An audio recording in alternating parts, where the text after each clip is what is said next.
Tomorrow is the first presidential debate, and I have some suggestions as to what to change about the format, and that's going to make it more real. I think that the debate should be more like a classroom. First of all, we can turn off the air conditioner, and when the candidates ask for more air conditioner, we can say, I'm sorry, we can't do that. It's controlled in another state. Then we could have only kindergartners ask questions. None of these commentators with prepared questions.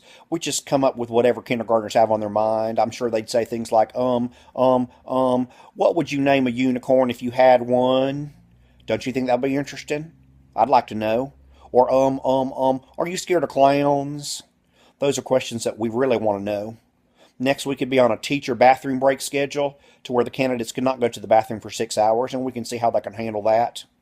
Lastly, most importantly, since all of our government officials think standardized test scores are so very important, we should do two things. First of all, we should release the presidential candidates' ACT scores. And next, we should have them take a standardized test tomorrow morning and then announce those scores right up there on the presidential debate stage, see if they're novice or proficient or distinguished or apprentice. I think these changes would be a great idea, don't you? Because my suggestions for campaign finance reform are falling onto deaf ears with our political candidates, I have decided to offer up another suggestion after watching the presidential debates this past week. I believe all of our presidential candidates should be required to go to a social skills group hosted by one of our many talented counselors or social workers.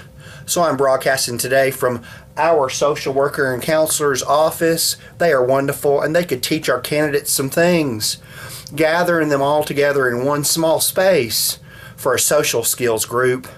They would start out with a yarn ball game, where they start a yarn ball and they pass it to person, unraveling it, and you have to say something nice about the person who passed you the yarn ball.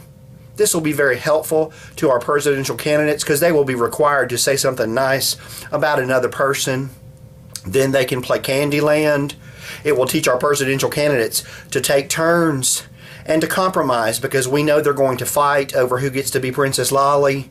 So Candyland will be excellent for them to learn skills such as taking turns, being patient, and compromising. Then we can pull out the big guns in social work and counseling, and we can let them have some puppet play where they get to act like they are the puppets. And we will teach them a very important skill, which is called when you, then I. That's where the candidates have to explain things by starting out by saying when you, and then explaining how they feel by saying then I.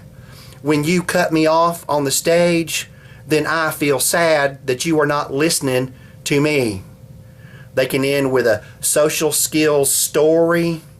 The social skills story helped to teach a lesson through a story, so the candidates will be able to relate to the way they're feeling with characters in a story. This is North Korea. This is their friend South Korea. They are not friends anymore. North Korea is very mean to South Korea. How do you think that makes South Korea feel? Can you think of anything North Korea can do to be a better friend to South Korea? I believe our social workers and our school counselors in our schools could teach a lot of lessons to our presidential candidates, and it would greatly benefit them and the whole United States.